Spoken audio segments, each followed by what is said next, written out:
Be encouraged this year with these new books available by Doctor in Theology with Evangelism Strategies, Leon Kabasele. What would you do if you knew the secret of prayer? Get your copy today of How to Pray by Dr. Evangelist Leon Kabasele. If you knew who you are, you know what you can do. Get the book, Jesus Christ is My God, by Dr. Evangelist Leon Kabasele. The book, Christian Development, God Came as Human Being by Dr. Evangelist Leon Kabasele. Christian Philosophy, Understanding Racial Oppression. These are the academic Christian books to help those who want to learn about Christianity. These are the books that can help people to grow spiritual rather than physically. Leon Kabasele does his research in theology as a Christian scholar, and one of his research is based on evangelism strategies, and this is what made him to become a doctor in theology.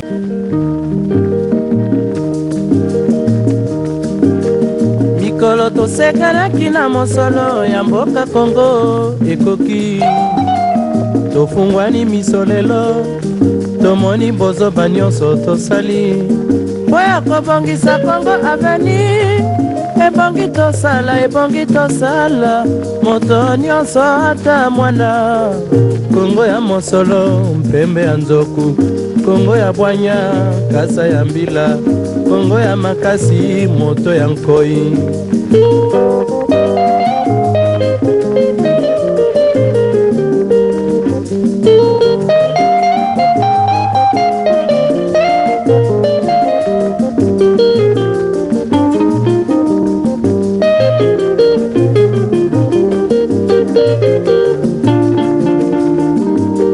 mikolo tosekanaki na mosolo ya mboka Kongo ekoki.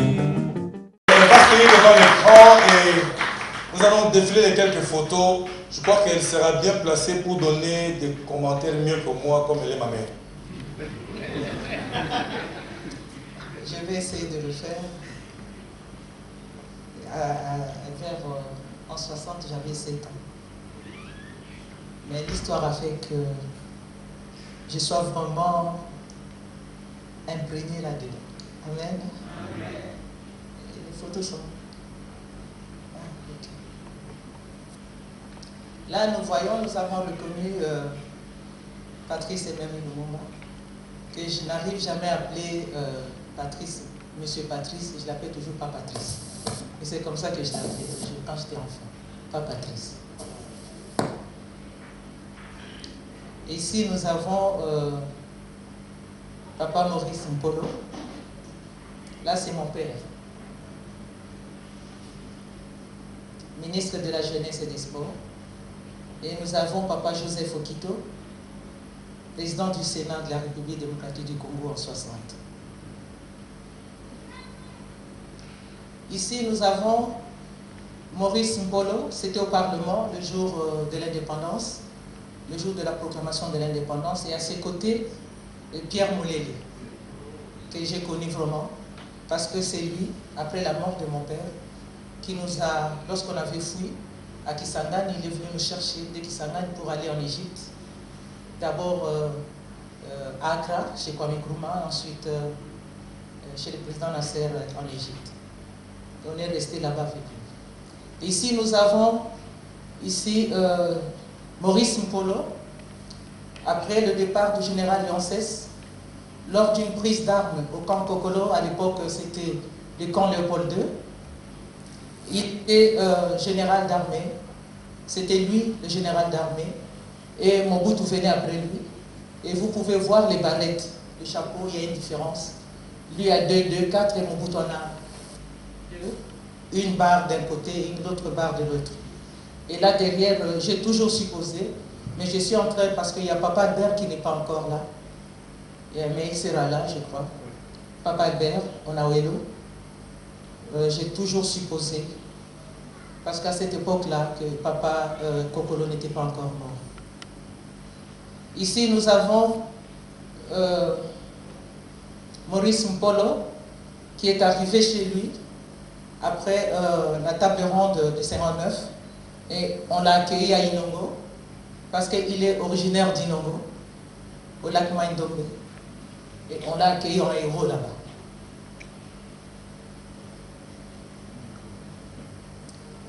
Je crois que tous nous connaissons, je ne sais pas, La photo, ici c'est le jour de l'indépendance.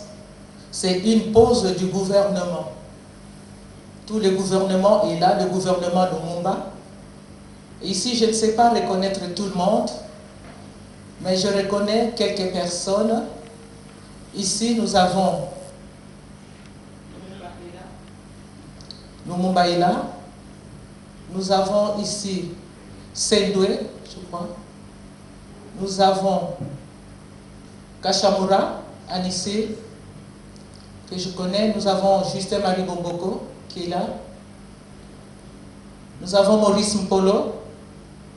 Nous avons Thomas Kanza. Et il y a Mobutu qui est là. Et ici, Papa Eugène Lutula. Et nous avons Pierre Molele, qui est là. Et ici, Joseph Mbouyi. C'est les papas que j'avais connus. Mbouyi qui était ministre des classes moyennes. Ici, au camp Kogolo, il y avait une prise d'armes. Nous avons le président Kasavubu. Nous avons le général Polo. Et Mobutu est là. Mobutu est là. Et ici, j'ai reconnu l'officier d'ordonnance de Kasavubu, Nyamaseko. Et là, je ne connais pas.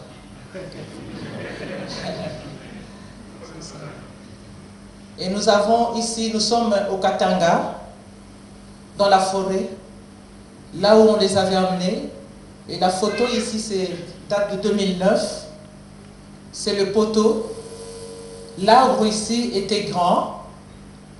Malgré le temps, l'arbre est resté. Cet arbre n'est pas encore tombé. Et l'arbre est resté, c'est dans la forêt, là où on les avait emmenés la nuit, le 17 janvier 61, pour les fusiller. Et nous avons les impacts des balles, ici.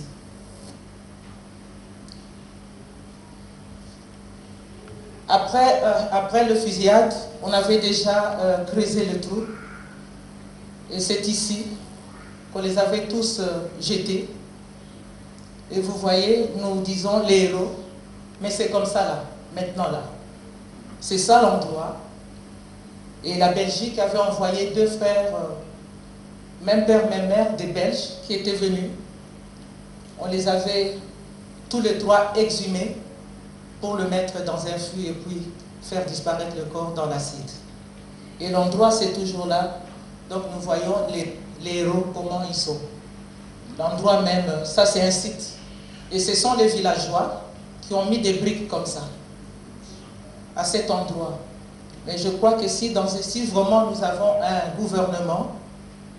gouvernement qui sait reconnaître tout le monde, je crois qu'on peut prendre des experts, et ici on trouvera même des traces des cheveux et tout ça pour faire vraiment des sépultures, non, vraiment pour rendre hommage, parce que je crois que là vraiment c'est inégé.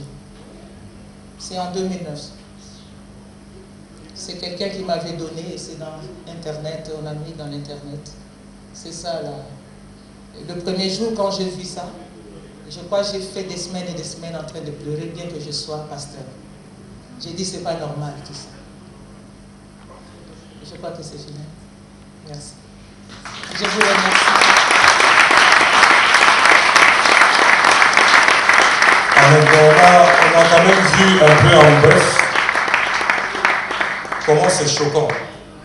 Et il a fallu que ça vienne de maman Jackie plutôt que de pasteur Johnny, parce que je n'allais pas me retrouver. Et comme c'est venu d'elle, vous avez senti que c'est vraiment frais. Hein? Moi, ça allait être vraiment de l'histoire. Et nous allons, comme il était prévu, il y a quelques personnes qui devaient donner des biographies de martyrs. Mais je crois que nous allons procéder à ceux qui sont présents. Et si Papa Albert arrive, je crois qu'on peut le répondre toujours au programme pour aller avancer avec notre programme. Mais je crois que s'il y a un membre de la famille Okito qui est là, qui va lire le programme, je crois que nous allons, sous vos acclamations, l'inviter à nous donner la biographie des martyrs pour la famille Okito.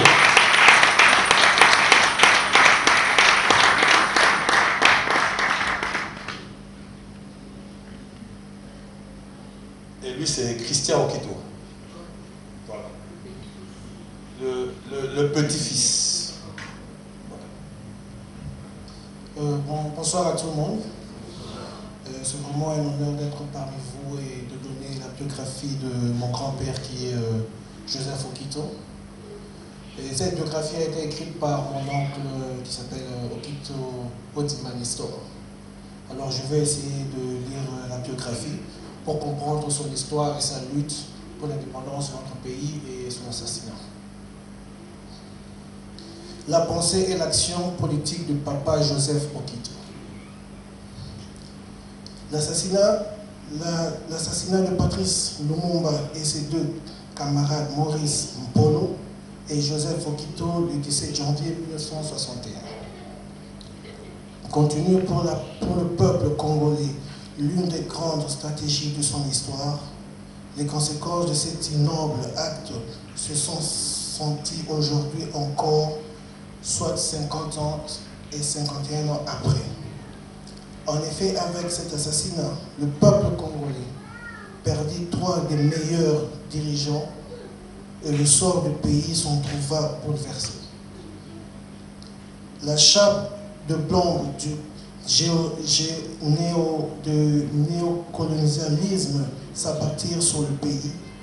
L'impérialisme imposa de nouveau le dirigeant prompt à défendre ses intérêts.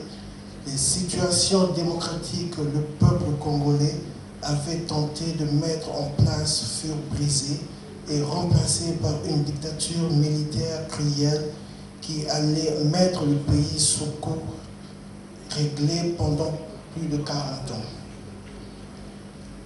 Entré avec celle son cortège de pillage et d'alimentation de ressources nationales, de polarisation des masses populaires et d'embourgeoisement de nouveaux dirigeants. Mais si la pensée et l'action politique de Patrice Lumumba sont universellement connues, quel est dit de celle de papa Joseph Okito? Naissance et études de profession de papa Joseph Okito. Papa Joseph Okito est né le 5 février 1910 dans la ville de Lusambo, à l'époque chef-lieu de la province du Kasaï, dans l'ethnie des Atetela.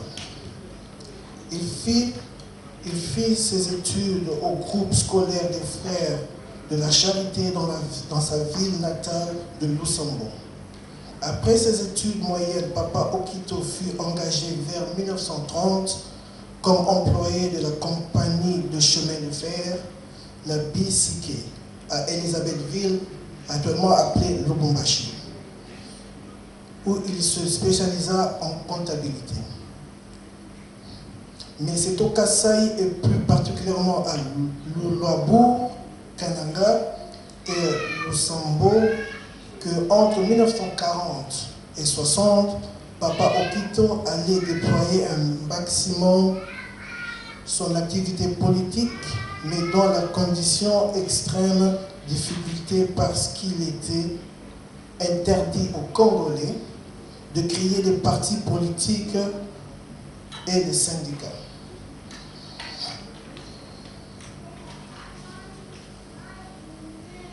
Il devint également membre de l'association pro-coloniale, la communauté belgo-congolaise, initiée par le gouverneur général Léon Pétillon. Il fut l'un des grands contributeurs au journal mensuel de cette association appelée la Communauté, publié par l'administration provinciale de Luabour. Ces articles portaient essentiellement sur l'histoire et les mœurs du peuple atétela. Ils sont disponibles à la Bibliothèque africaine à Bruxelles. En vertu de ses actions et du prestige dont il suyait auprès des intellectuels noirs, mais aussi parmi la population blanche, papa Okito fut nommé membre du conseil de gouvernement de la province du Kasaï, qui se tenait à Luabour, et membre supplément du conseil du gouvernement général qui siégeait à Léopoldville. La lutte de Papa Okito pour l'indépendance. De ce qui précède, on peut inférer que l'action politique de Papa Okito avait un caractère réformateur plutôt que révolutionnaire. Sous la colonisation, Papa Okito avait acquis l'expérience du dialogue, de réformer graduel et de rechercher du compromis avec l'adversaire. Dans la pensée de Papa Okito, le colonisateur n'était pas assimilé à l'ennemi, mais à un partenaire dont le peuple congolais devait inspirer pour le comble son retard culturel et technologique. En 1959, le climat politique du Congo n'avait plus rien à voir avec celui de 1958, l'année du 51e anniversaire de l'annexion du Congo par la Belgique. Les partis politiques avaient été autorisés le 4 janvier. Le peuple de Léopoldville avait rejeté le régime colonial et montré à l'ensemble du Congo le chemin de l'indépendance. De tous les coins du pays surgissaient des partis politiques ainsi que les syndicats de travailleurs et le mouvement de la jeunesse.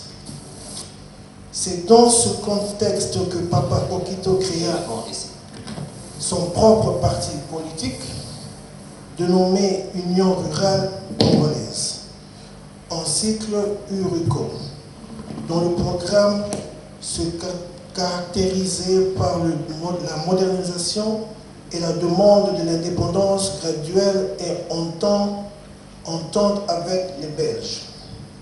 C'est pourquoi la première rencontre entre Papa Okito et Patrice Lumumba se caractérisa par un clash.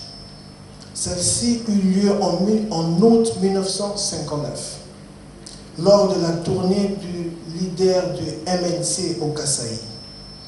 Les violences entre les deux leaders ne s'accordaient pas. La prière d'achoppement était constituée par la vitesse de l'action à l'indépendance.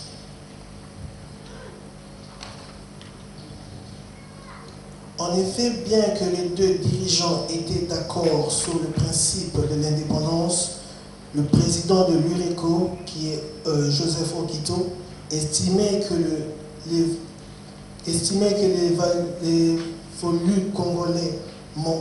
évolués congolais manquaient de formation et l'expérience pour diriger le pays. Il fallait donc temporiser, demander aux Belges une indépendance progressive, le temps pour que les derniers de former les cadres congolais qui prendraient la relève au moment opportun. À cela, le président de NNC, Patrice Lumumba, reportait que les Belges n'ont pas voulu former les Congolais pendant 80 ans de colonisation. Ce n'est pas en quelques années qu'ils nous formeront des ingénieurs, des médecins. Nous allons former nos universitaires nous-mêmes et au besoin avec l'assistance des pays africains, frères déjà indépendants. Mais au préalable, il nous faut l'indépendance immédiate. Chacune champa sur sa position.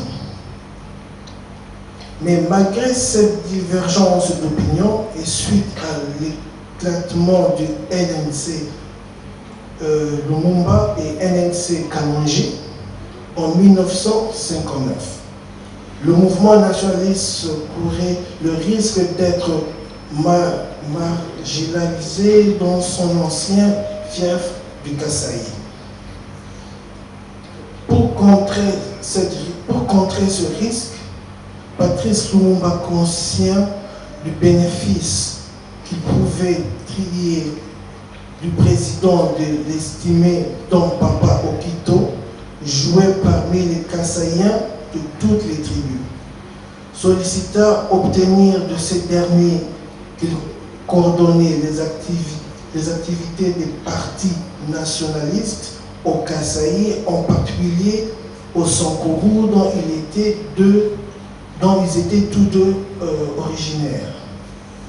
C'est pourquoi Patrice Lumumba demanda à Papa Okito de préparer à Luambo en 1960 le congrès des partis nationalistes liés au MNC, l'Union congolaise de André Lopaya, la Fédération de Bassongé de Dominique Manono, l'URICO de Joseph Okito, l'aile progressive du mouvement solidaire Moloba de Barthélemy Mojamai, l'association de Anna Mongo et de certaines personnalités du PNP et les principaux chefs coutumiers du Kasaï.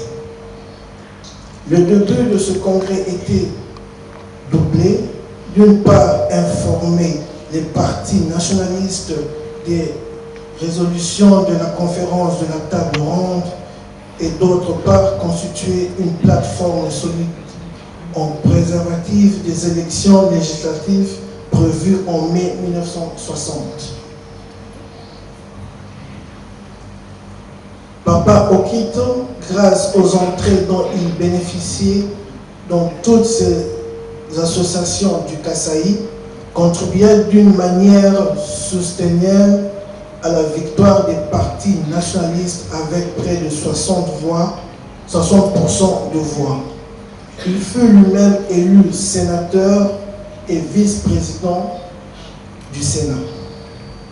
Lutte de Papa Okito contre le feuilleur de l'indépendance.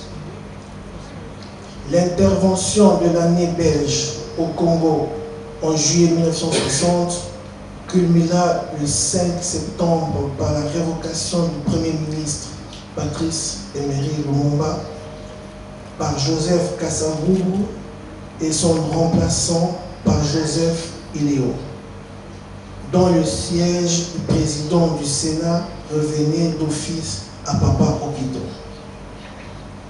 Devant la nouvelle situation ainsi créée, l'activité politique de Papa Okito fut doublée. La réconciliation entre le président Kasavubu et le Premier ministre Lumumba. Le vote du plein pouvoir du gouvernement de Patrice Lumumba. 1. La réconciliation. Instruire par l'expérience acquise sous la colonie et conscience du risque d'éclatement ou de guerre civile que courait le pays, Papa Okito persuada les collègues du Sénat et de la Chambre des députés d'user des instruments juridiques en leur possession pour obliger le chef de l'État et le Premier ministre de se réconcilier. L'acte de réconciliation fut signé conjointement entre le parlementaire et le président de la République et le Premier ministre. Mais sous la pression des puissances étrangères, les dispositions de cet acte ne furent jamais appliquées par Kasavubu et son groupe. Le plein pouvoir.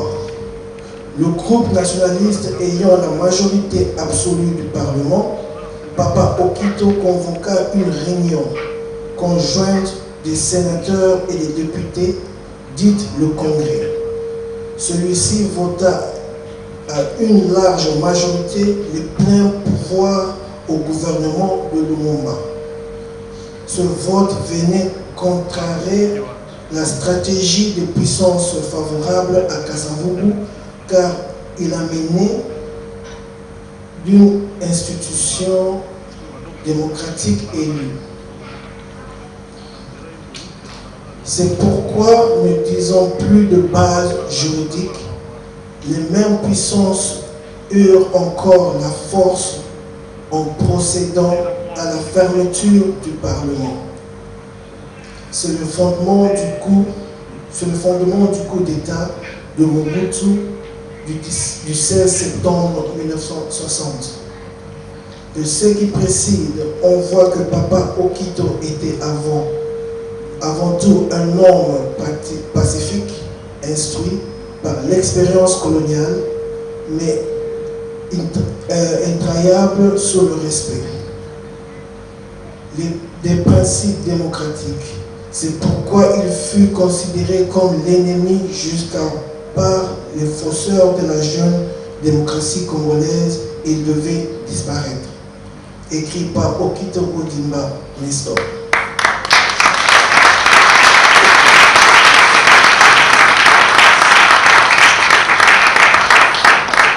Est-ce que nous pouvons encore acclamer la commune?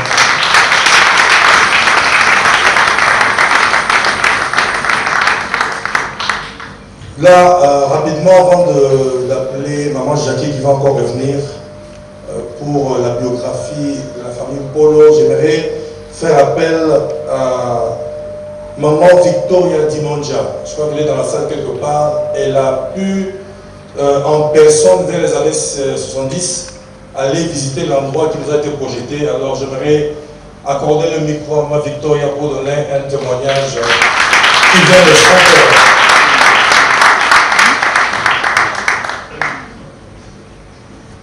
Merci beaucoup. C'est juste pour témoigner de l'importance de cet endroit-là. Pour ma famille, à ce moment-là, j'avais 12 ans, je ne comprenais pas pourquoi c'était si important pour la famille. Mon beau-frère qui m'a élevé, le mari, l'époux de ma soeur, Papa Médard Ochuti et son épouse Maman Liescoteta, ils tenaient tellement qu'un jour, ils nous ont amené toute la famille pour visiter cet endroit. Et ils nous montraient l'arbre, les trous, là où on avait jeté les corps. Et à côté de cet arbre-là, il y a une grande maison, comme on dit ici en anglais, in the middle of nowhere. C'est la brousse, je ne sais pas maintenant si on a construit, mais en ce moment-là, c'était une brousse, une grande maison. Et on nous a montré, on nous a fait entrer dans cette maison-là pour nous faire voir la baignoire. Là, on avait mis l'acide et jeté les parties du corps qu'ils avaient pu récupérer pour les diluer dans l'acide. C'est un endroit que nous, en tant que Congolais, pouvons faire comme un endroit de pèlerinage pour aller voir là où étaient tombés nos héros. Merci. Vous voyez comment il est important que nous puissions avoir de telles soirées. Ça nous instruit et ça nous apprend, surtout nous qui sommes venus après, à prendre part et à entrer dans le bain de l'histoire de nos héros nationaux. Là, je vais sans plus tarder, avec vos acclamations, faire appel à Jacqueline Polo, Maman Jackie, Pasteur Jackie, qui va nous donner sa biographie sur vos acclamations.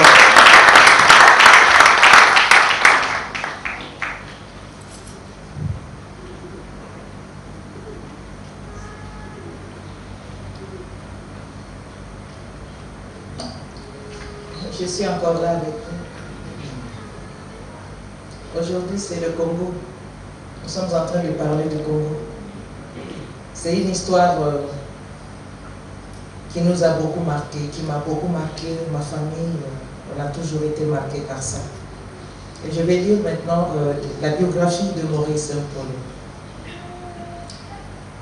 51 ans après leur assassinat, il est naturellement de notre devoir de rendre un vibrant hommage à nos trois héros nationaux de l'indépendance, la vraie, celle d'être libre de penser et de concevoir la vie politique autrement que celle des colons belges de l'époque et leurs acolytes congolais. Ne les oublions pas, parce que maintenant on les a oubliés, du moins Okito Mpolo. Ces martyrs qui avaient été consacrés héros nationaux depuis 1966 par Mobutu. C'est lui-là même qui les avait livrés aux Blancs, aux Belges. Il les avait reconnus. Et c'est... Je ne sais pas si c'est concevable pour les nationalistes et ceux qui prétendent être nationalistes de les oublier. Toute l'histoire sur Maurice Mpolo est relatée dans un livre que j'ai écrit et qui paraîtra, Dieu voulant, au mois de juin, le 30 juin.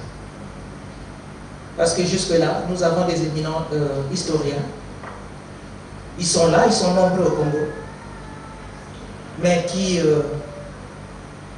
ne parlent pas de Maurice Mbolo, alors qu'il a été une figure au Congo.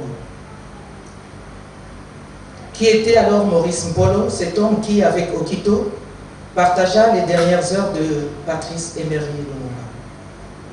Né le 4 mars 1928 à Inongo, de Edouard Mpolo et de Tekle Bokako, dans l'ancienne province de Léopoldville, Maurice Mpolo était originaire du lac Maindombe, anciennement lac Léopold II.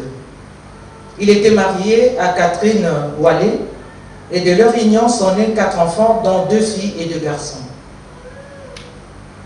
De famille chrétienne catholique, il a fait ses études primaires à l'école normale d'Inongo et 2 années passées au petit séminaire de Bokoro. Il est allé poursuivre ses études dans la ville métropolitaine de Léopoldville, à l'école moyenne de Sainte-Anne.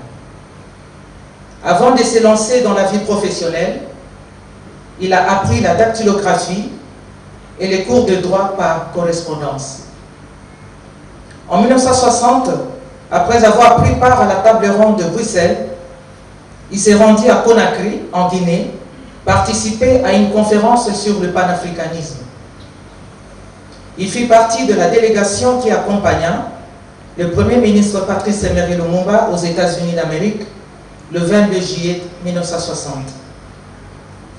Dans la vie privée, Maurice Mpolo avait exercé différentes fonctions, dont les principales à Chanik et au barrage hydroélectrique de Zongo au Bas-Congo.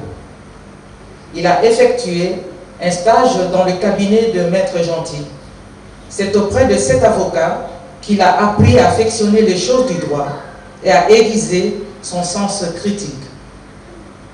Aussi ne fut-il pas étonnant de le retrouver plus tard au nombre des défenseurs judiciaires qui œuvraient à la cité indigène, à proximité de la population noire, connue sous l'appellation Place Cabu, à l'endroit où l'actuel stade des Martyrs est érigé.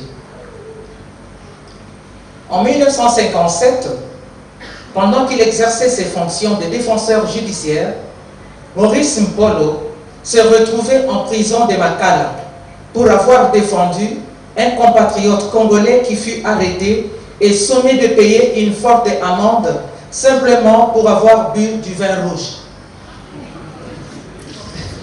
C'est vraiment terrible.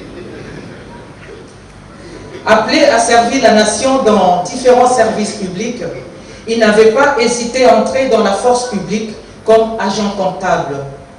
Il avait aussi travaillé dans le service d'identification de la Sûreté nationale. Lorsqu'il avait quitté la police, Maurice Mpolo s'était destiné à l'administration publique. Mais auparavant, et entre les 2 occupations, il a eu à prester service tour à tour à Limoaf, aux forces du Bas-Congo. Admis à la fonction publique, il a été affecté à Inongo, son lieu de naissance. Son intérêt pour la politique était tel qu'il finit par démissionner de l'administration publique en 1958. Une fois à Léopoldville, il rencontra Patrice Emery Lumumba.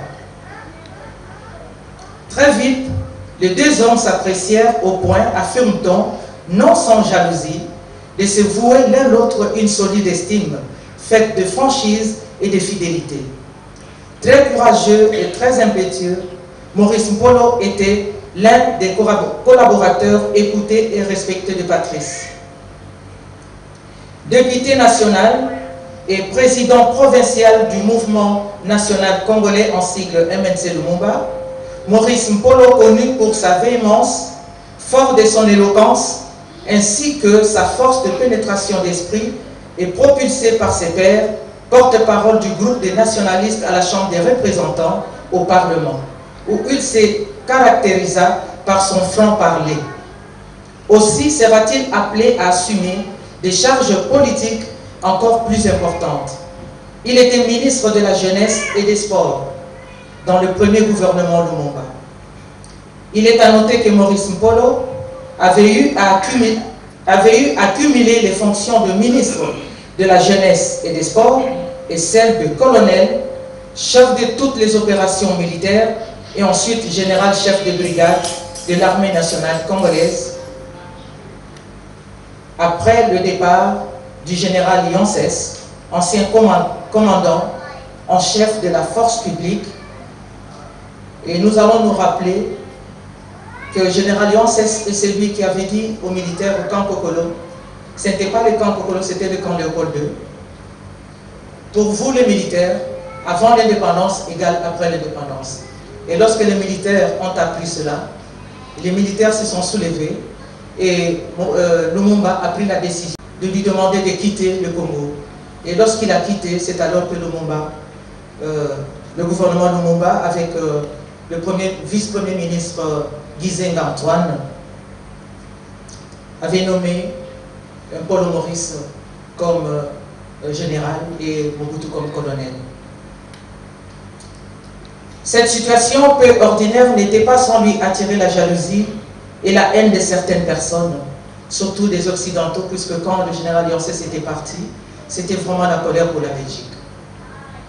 Mais plus tard, à la demande du Premier ministre Lumumba, Paul Maurice abandonna ses fonctions militaires et fut remplacé à ce poste par le colonel Mobutu, afin de se consacrer uniquement au ministère de la Jeunesse et des Sports. Mais la situation avec Mobutu ne s'améliorait pas du tout, même pas avec les Belges. C'est ainsi que Mungulu Diaka avait révélé dans son interview au journal Le Phare, paru le 15 juillet 1996, je le cite, « L'erreur capitale commise par Lumumba a été de donner le commandement de l'armée à Mobutu en lieu et place d'Mpolo. N'eût été cela, Mpolo, Lumumba et Okito ainsi que les autres nationalistes ne seraient pas morts. » La suite nous apprend que Mobutu, qui servait les intérêts belges, était devenu un élément dangereux pour le pays. C'est ainsi qu'il renversera le gouvernement Lumumba, procédera à son arrestation ainsi que de tous ses collègues. C'est au matin du 3 décembre 1960, relate un témoin oculaire, à l'occurrence le lieutenant Kie, chargé d'aller chercher Maurice Mpolo, qui devait rejoindre Stanleyville en passant par Inongo, son fief. Arrivé à Mouchi, il fut arrêté par l'administrateur du territoire local, Jacques Nga Ilanga, sur ordre phonique de M. Victor Ndaka, président national de la Sûreté. Selon les instructions de Ndaka, Mpolo, une fois arrêté, devait l'attendre jusqu'à son arrivée à Mouchi parce qu'il tenait à le récupérer personnellement. De Mouchi, il fut conduit à Kinshasa, d'où il sera transféré d'abord au camp Kokolo, camp Léopold II à l'époque, ensuite au camp Sans Maison, toujours à Kinshasa, par la suite, et au camp Hardy, à Tisville, puis au Katanga pour être assassiné avec Lumumba et Okito. Nos héros nationaux demeurent incontestablement le symbole de la lutte pour la liberté, l'indépendance, la souveraineté des peuples, l'intégrité et l'unité dans la diversité. Cependant, 52 ans après l'indépendance, la République, 52 ans après l'indépendance, la République démocratique du Congo se recherche encore car dépossédée et bradée. En dépit de ses richesses naturelles à profusion, le Congo indépendant, entre guillemets, a malheureusement collectionné des échecs à tour de bras sur le plan économique, politique et bien plus grave sur le plan humain. Si en 1960, certains ministres congolais et autres fils de ce pays avaient préféré demeurer sous la colonisation au lieu de l'émancipation, en acceptant pour des raisons égoïstes des sommes d'argent pour vendre leurs compatriotes. 52 ans après l'indépendance, cette mentalité a-t-elle changé? Au contraire, ça s'est empiré. N'avons-nous pas vu comment des compatriotes se sont sués en acceptant l'argent sale pour soutenir l'insoutenable et s'essuient encore aujourd'hui en hypothéquant leurs droits inalléables? L'histoire de l'assassinat de Patrice Emery Lumumba, Maurice Mpolo et Joseph Okito, qui appartiennent à jamais au patrimoine politique commun, restera gravé dans la mémoire des Congolais et des générations à venir comme un crime contre l'humanité. Que leur sacrifice suprême serve à éveiller les esprits et les consciences de tous les Congolais pour la continuité de leur lutte avec détermination afin de relever ces grands Congos et redonner l'indépendance obtenue au prix du sang des fils et filles du Congo meurtris dès l'accession du pays à l'indépendance le 30 juin 1960. Que vive à jamais la République démocratique du Congo. Je vous remercie.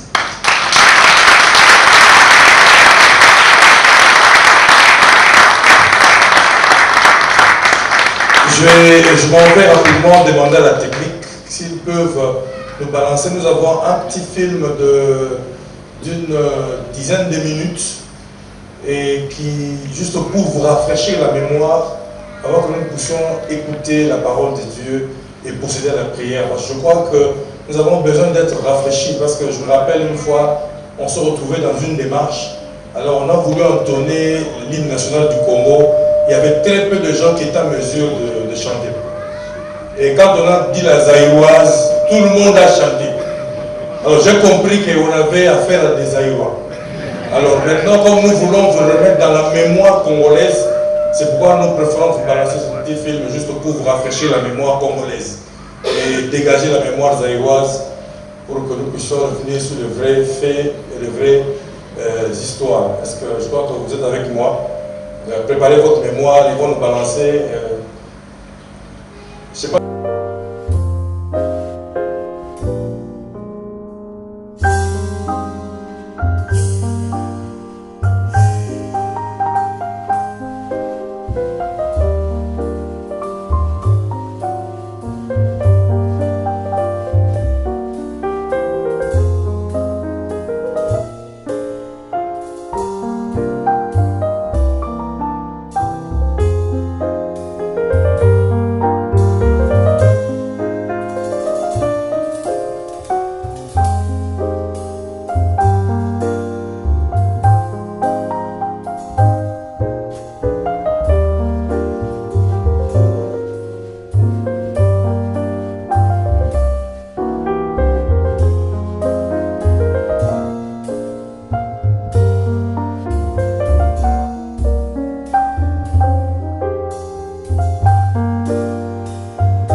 C'était le 30 juin 1960.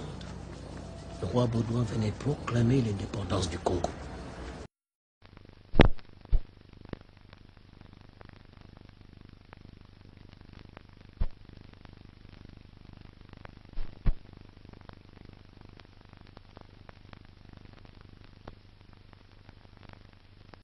L'indépendance du Congo devant les deux chambres réunies et de nombreuses personnalités étrangères, parmi lesquelles l'abbé Fulbert Youlou, venu en voisin. Deux signatures, enfin, dont celle de M. Lumumba, chef du gouvernement congolais, mettaient fin à 80 ans de souveraineté belge.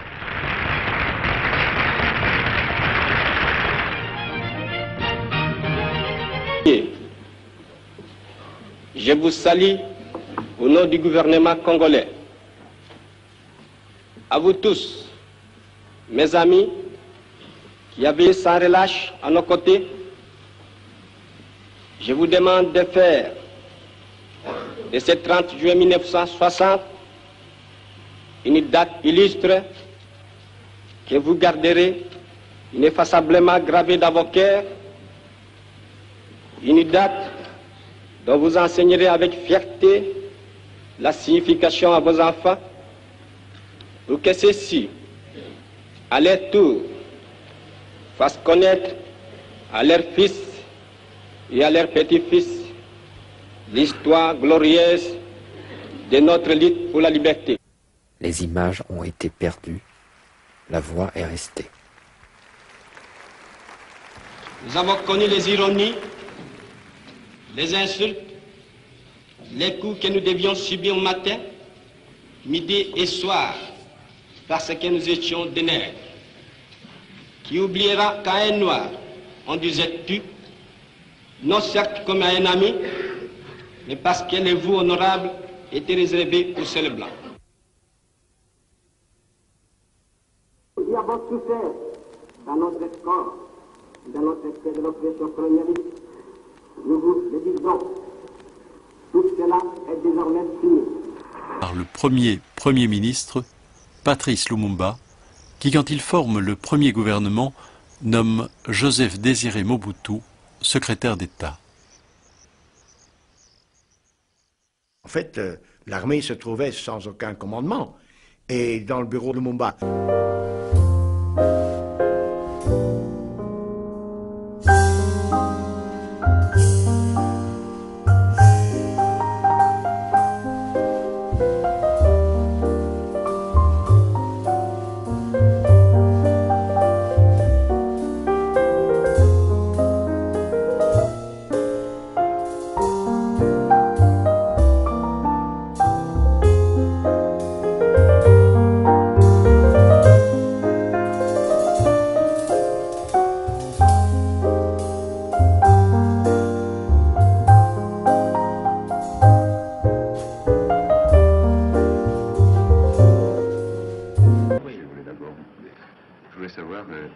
Quel âge vous avez?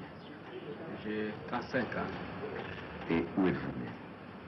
Je suis né dans les territoires de Katakokombe, dans la province du Kasaï.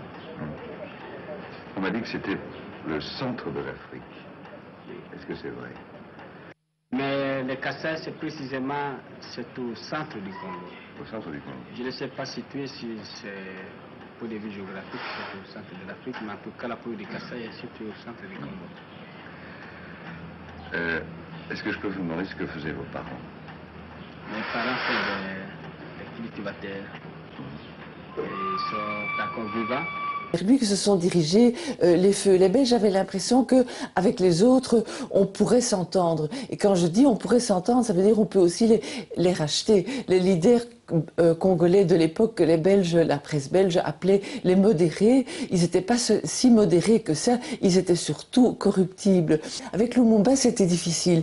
On avait l'impression qu'on ne pouvait pas lui faire entendre raison, qu'on ne pouvait pas l'acheter, le corrompre, parce que il avait son idée, il était assez idéaliste.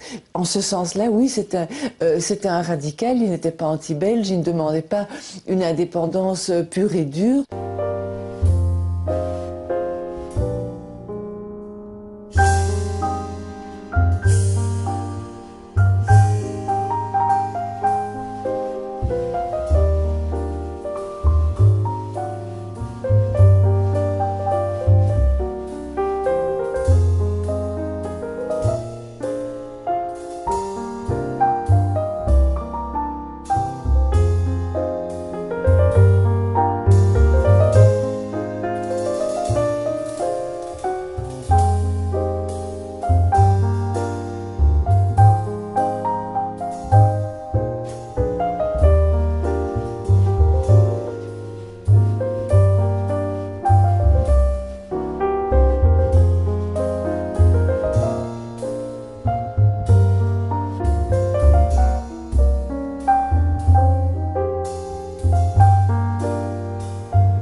quel jeu joue monsieur le colonel Mobutu? Ça a été votre homme de confiance quand même, Mobutu, non? Oui, ça a été un homme de confiance. Mobutu, il était mon secrétaire attaché au bureau de Bruxelles. Au moment de la formation du gouvernement, je l'ai fait venir ici. Je lui ai confié un poste important dans le gouvernement, secrétaire d'État à la présidence. Personnellement, je ne comprends pas son acte. Il a sa conscience. Il est venu l'autre jour me demander la réconciliation. Il a fait des démarches pour qu'il y ait une réconciliation entre M. Kasavubu et moi-même. Je lui avais répondu que je n'avais pas d'autre sentiment que ceux de la réconciliation. Et il est parti. Et de temps à autre, il m'envoie une note. J'attends. Je ne comprends pas son jeu. Il se jugera lui-même. Pour l'observateur extérieur, il dit que je suis un perdant, mais au contraire, toute la campagne faite contre moi est interprétée par le peuple congolais comme une campagne contre le renversement du gouvernement, une campagne contre l'indépendance que nous venons de conquérir. Les troupes de l'ONU arrivent très rapidement.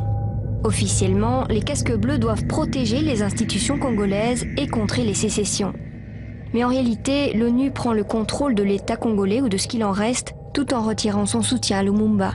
Ce qui m'a frappé, c'est la piste de l'argent. C'est de découvrir qu'en 60, la Belgique avait voté un budget spécial qui était tout de même de 7 millions d'euros, ce qui n'était pas rien pour l'époque, qui était un budget spécial pour se concilier les faveurs des leaders congolais de l'époque. Aujourd'hui, je me dis, mais au fond, c'est une leçon qui leur a été enseignée en 60, et ben ils l'ont bien apprise, mais il faut retourner aux sources. Donc cet aspect de fonds secret qui échappait au contrôle parlementaire, qui était destiné à soudoyer les dirigeants congolais de l'époque, c'est quelque chose qu'on ne savait pas, en tout cas moi je ne le savais pas, et qui m'a vraiment fait réfléchir.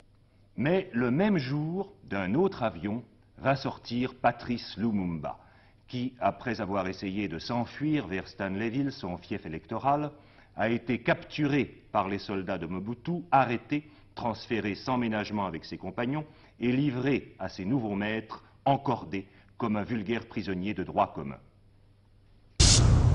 En début de soirée, Moïse Tshombe réunit ses ministres pour décider du sort des prisonniers. On sait qu'ils boivent beaucoup. Les avis sont partagés. Finalement, Tshombe est mis en minorité. Ceux qui préconisent l'exécution immédiate ont gain de cause.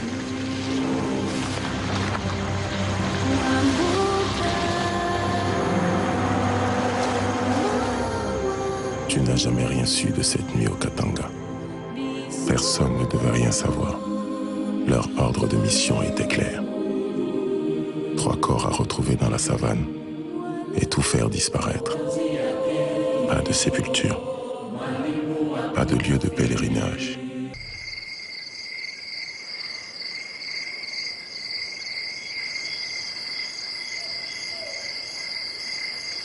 Bonjour!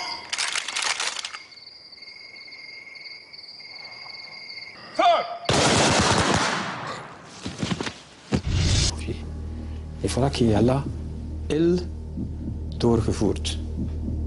On pouvait immédiatement voir qu'on avait changé les mots. C'était elle, Lumumba, d'autres. C'est quand même, c'est une phrase, pas peut-être, on sait que Lumumba est mort. Mais c'est la seule phrase qui nous dit que cette journée-là, à 9h43, il a été exécuté. Parce qu'il y a beaucoup de témoignages oraux sur l'affaire, mais il n'y a pas de document écrit. Ceci est assez précis. Et donc c'est le seul document écrit qui nous dit que Lumumba est mort ce soir à une heure très précise.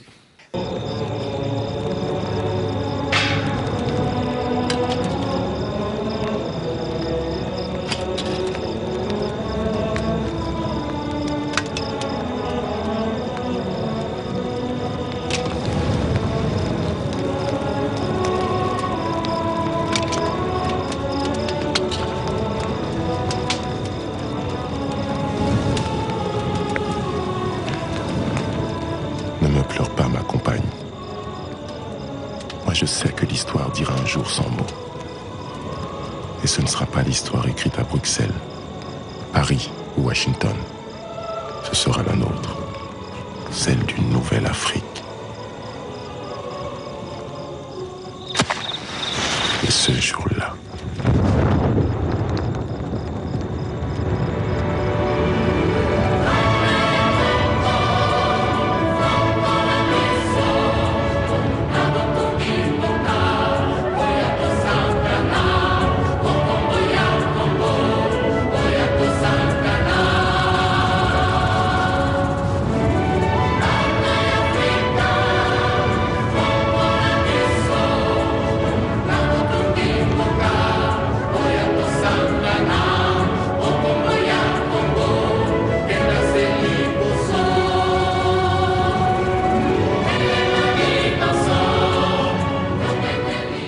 lumière des critères appliqués aujourd'hui.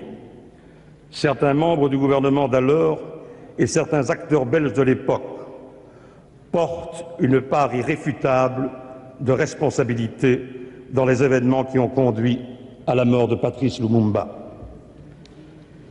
Le gouvernement estime dès lors qu'il est indiqué et convenable de présenter à la famille de Patrice Lumumba et aux familles de M. Mpolo et Okito et au peuple congolais ses profonds et sincères regrets et ses excuses. Et sans plus tarder, je vais inviter un homme qui va nous donner maintenant quelque chose de la part de Dieu. On a vu les événements, on a entendu les phrases, maintenant nous voulons être apaisés par la parole. Qu'est-ce que la parole nous dit pour cet événement? J'ai ainsi invité le pasteur Max Koumou que nous accueillons sur le révélation.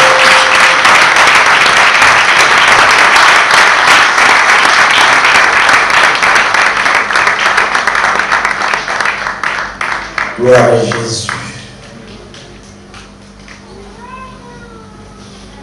Nous voulons écouter la parole de Dieu pour quelques minutes afin de nous exhorter, parce que nous croyons que Dieu n'abandonne pas ses enfants.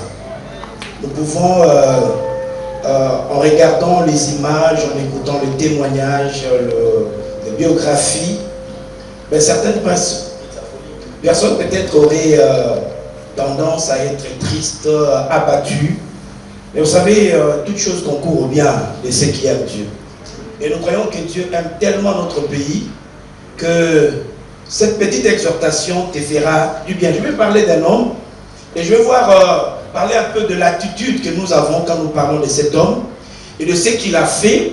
Et en fait, en résumé, par rapport à nos héros nationaux. On parle de Néhémie, je n'ai pas à lire ces passages, mais vous le connaissez. Néhémie chapitre 1er, du premier verset jusqu'au verset 4e, et aussi le verset 11e.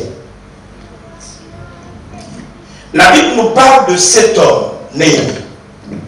Et nous, quand nous citons le nom de Néhémie à l'église, nous n'invitons pas l'esprit de mort, mais nous nous rappelons d'un esprit de Dieu, l'esprit de Dieu qui a animé un corps qu'on appelait dans le passé Néhémie. Néhémie était juif, mais en déportation. Et bien qu'il était bien portant, mais chaque fois son cœur était tourné vers son pays. Et un jour, il a reçu des gens venant de son pays, et il est allé leur demander l'histoire. Comment est notre pays? En fait, la réponse a poussé Néhémie à réagir. Et la réunion d'aujourd'hui doit pousser les Congolais à réagir. La Bible dit que on rapporte à Néhémie, on dit Néhémie, le pays est en désolation, la muraille de Jéricho est en ruine. En fait, Néhémie pouvait dire, écoutez, c'est juste un sujet de prière, je veux prier que le Seigneur il donne sa main, nous ici nous sommes bien, on va prier. Mais Néhémie a compris que c'est une situation qui va au-delà de simple prière. Il y a quelques mots qui m'ont touché et Je vais partager avec vous. La Bible dit, quand Néhémie a appris que la muraille était en ruine, tombée, il a commencé, en fait, il a eu compassion, il a regretté. En fait, je me suis posé la question de savoir pourquoi. Pourquoi Néhémie, juste en écoutant le mot muraille en ruine, était-il attristé? Parce qu'en fait, la muraille représentait la sécurité de tout un peuple. Et il savait que par cette destruction de la muraille, donc le territoire ou la ville de Jérusalem ne sera plus en sécurité. Ça, c'est le premier élément. Deuxième élément, il savait que par cette destruction, les habitants seraient exposés. Et il savait aussi que par cette destruction, toute la richesse qui se trouverait à Jérusalem serait pillée par les ennemis. Et sa réaction était qu'il pleurait. Et la Bible dit, il fit plusieurs jours dans la désolation, il gênait et priait. Et après cela, il est allé en action. En fait, quand aujourd'hui nous parlons de Okito, de Lumumba, de Mpolo, eh bien, je vois exactement l'histoire de cet homme Néhémie, qui a compris, qui avait le souci de son pays. Il avait le souci de voir tout le territoire de sa ville, de Jérusalem, être sous le contrôle de son peuple. Il savait que le peuple allait être sous l'emprise encore de l'ennemi. Il savait que toute la richesse, à cause de la destruction du muraille, allait être emportée par l'ennemi. C'est pourquoi nos héros du temps passé avaient ce souci de voir le territoire congolais sous la direction des Congolais. Ils avaient ce souci de voir que si nous ne mettons pas, si nous ne faisons pas quelque chose, la population congolaise sera sous la domination étrangère. Et ils savaient que si nous ne faisons pas quelque chose, toute la richesse du Congo ne profitera pas aux Congolais, mais aux étrangers. Et nous bénissons le Seigneur parce qu'ils ont fait ce qu'ils pouvaient. Et vous savez que dans chaque temps, dans chaque période, Dieu utilise quelqu'un pour une mission. Et dès que sa mission finit, bon soit-il, il va mourir. Pourquoi? Parce que Dieu ne regrette pas la mort de Paul. Dieu ne regrette pas la mort de Néhémie. Parce que Dieu savait qu'il y aurait des nouveaux Paul et des nouveaux Néhémie. Et nous bénissons le Seigneur pour le Congo. Parce que nous avons ici des gens qui ont compris l'importance de l'unité nationale. Ils ont compris que le pays a tellement de richesses et nous devons travailler ensemble pour protéger la richesse de ces pays. Ils ont compris que s'il n'y a pas l'unité, l'ennemi va entrer. J'ai béni le Seigneur pour le témoignage de Okito qui avait une pensée peut-être contraire à celle de Lumumba, mais les deux visaient l'unité du pays. Néhémie a fait la même chose. Vous savez, quand vous avez de telles pensées, même si ça vient de Dieu, il y aura toujours des ennemis. La Bible dit dans le cas de Néhémie, il y a eu Sambala, Tobija, et vous connaissez l'histoire. Mais ce qui était important, c'est que Néhémie, après avoir gêné et prié, les Congolais aiment beaucoup la prière, c'est bon. Et vous savez que Dieu ne refuse pas la prière. Mais à part la prière, il y a des choses que Néhémie a fait. Si Néhémie était descendu à Jérusalem, à convoquer les églises, le peuple, se mettre à genoux, lever le main, prier, je vous dis, Dieu allait écouter, mais la muraille allait toujours rester à cet état. Il a fallu que les gens comprennent qu'à part la prière, à part la vision qu'on a reçue de Dieu, à part la main de Dieu, l'appui de Dieu, le peuple devait se mettre ensemble et travailler. Et moi je vois que l'affaire du Congo, ça c'est mon avis et ça n'engage que moi. L'affaire du Congo, ce n'est plus une affaire de prière seulement. Que Dieu a déjà écouté le Congolais, ça fait très longtemps.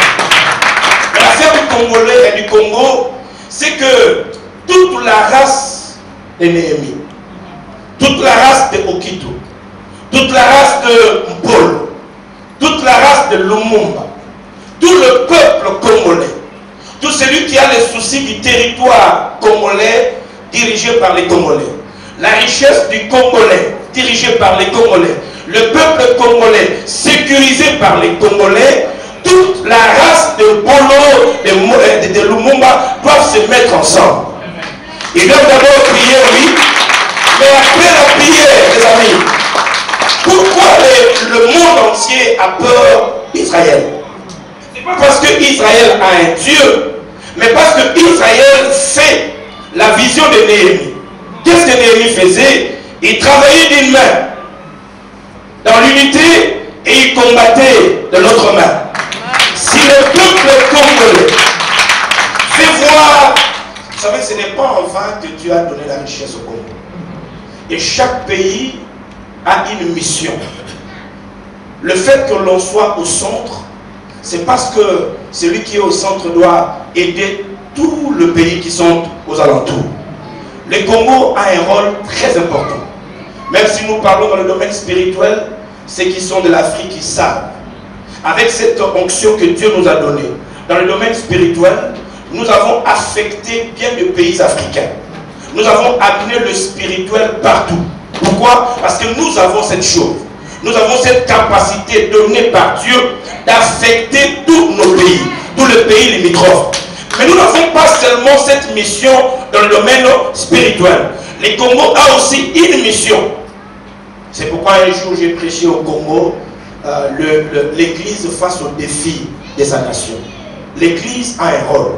Et c'est pourquoi l'Église doit enseigner, montrer aux gens que nous devons être ensemble, dans la diversité, tolérer comme Lumumba, tolérer la pensée de Okito, tolérer la pensée de Mpolo, mais mettre toutes les pensées ensemble dans le but de sécuriser le territoire congolais, la richesse congolaise et le peuple congolais.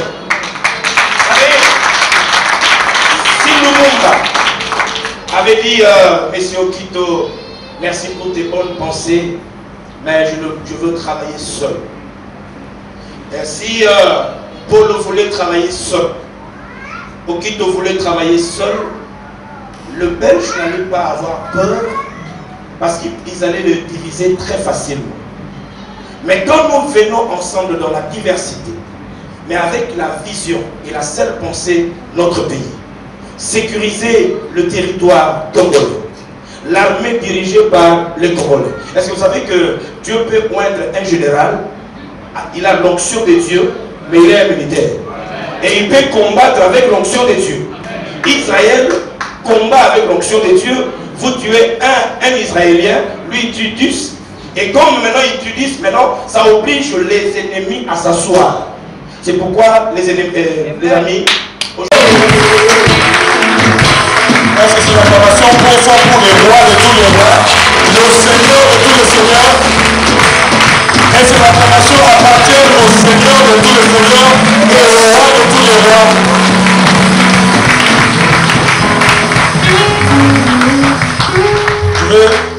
Je sais qu'il y a beaucoup, vous savez, dans des événements comme ces événements, il est difficile de citer les gens par leur nom. Nous aurons un mot de remerciement pour tous ceux qui sont présents. Et je sais qu'il y a des représentants des partis politiques, il y a des hommes d'affaires, il y a des présidents des partis, il y a des pasteurs, il y a vraiment toute la communauté. Acceptez d'être remerciés en bloc. Parce qu'il nous serait difficile de mentionner nom par nom compte tenu des procédures, du protocole et du temps.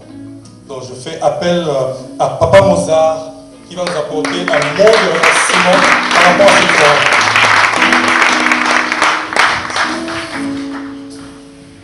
Bonsoir.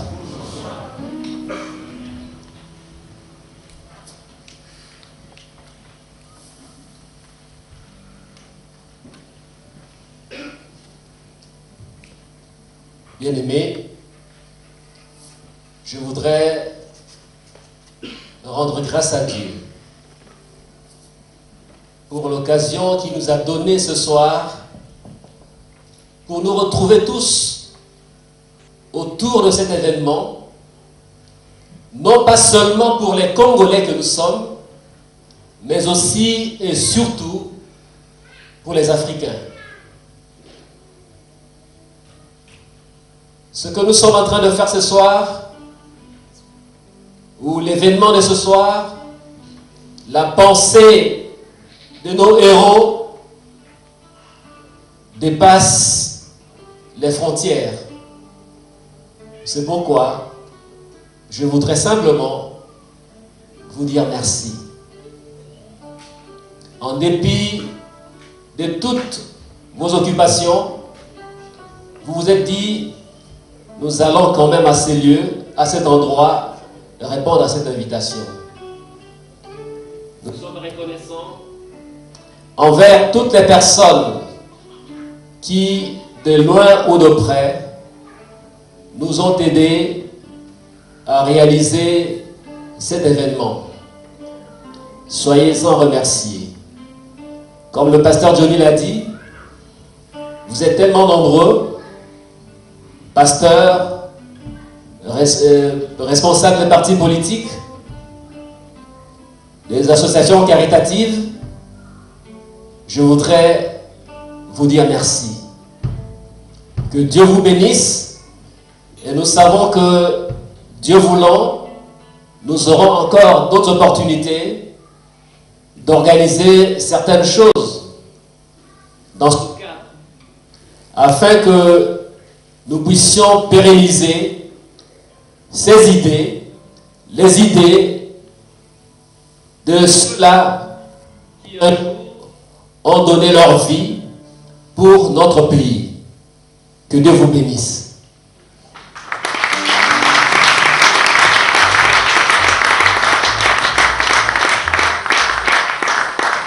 Je crois qu'il y a un cantique qui me vient à l'esprit que nous allons tous nous mettre debout, nous allons chanter.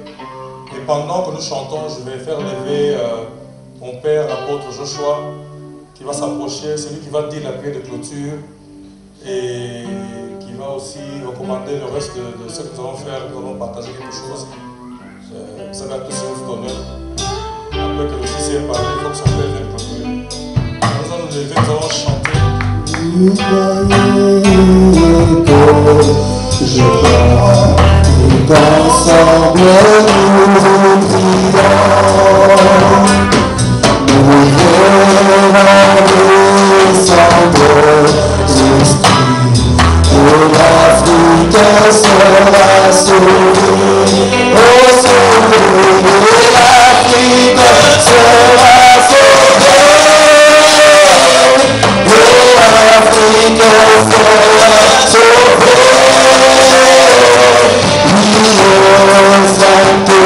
Saint-Esprit descendra. Encore une fois, l'Afrique sera sauvée. Oh, l'Afrique sera sauvée. Oh, sera sauvée. Saint-Esprit descendra. Et l'Afrique sera sauvée. Père, nous te disons merci. Merci pour tout ce que tu as fait au milieu de nous ce soir. Tu es l'alpha et l'oméga, le commencement et la fin. Tu as commencé ce culte avec nous et nous voulons y arriver à la fin avec toi. Maintenant, oh Dieu, que nous voulons nous séparer, avant même que nous nous séparions, Seigneur, nous voulons partager un pain que nos bien-aimés ont apprêté. Et nous voulons bénir les mains de tous nos bien-aimés qui ont prêté ce pain pour nous, cet or pour nous, afin que nous les partagions avec amour. Seigneur, quand tout sera fini, va sur les mains de tout un chacun comme un éclaireur, derrière de nous comme un retard, et au fond des chemins qui seraient de faire pour nous protéger, et le rendre entrer dans sa maison. Et quand tu permettras que nous nous revoyons encore, comme ceci, Bénis, Seigneur, les organisateurs de cette soirée. Au nom de Jésus, j'ainsi prié. Amen. Amen. Avant de clore la cérémonie, je voulais particulièrement au nom des familles qui ont organisé la soirée, dire merci à un homme, le pasteur Degol. On dit merci à pasteur Degol qui nous a offert ce cadre et la salle où ils se réunissent. Et pasteur Degol l'a offert pour la cause de cet événement. Nous vous disons merci, pasteur Degol, de plein cœur. Et nous vous connaissons un homme de grand cœur. Que Dieu vous bénisse. Voilà, et que Dieu vous bénisse. Il y a un rafraîchissement, ne partez pas. Dites-nous à quelqu'un, parlez, rafraîchissez-vous et partez en paix. Que Dieu soit avec vous. Merci.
Be encouraged this year with these new books available by Doctor in Theology with Evangelism Strategies, Leon Kabasele. What would you do if you knew the secret of prayer?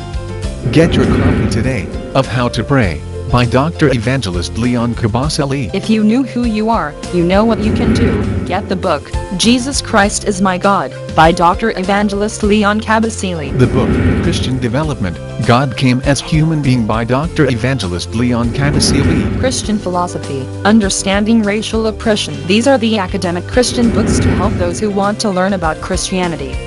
These are the books that can help people to grow spiritual rather than physically. Leon Kabasele does his research in theology as a Christian scholar, and one of his research is based on evangelism strategies, and this is what made him to become a doctor in theology, with evangelism strategies as his main subject. Take some time to walk through author Leon Kabasele's shelves of inspirational reads.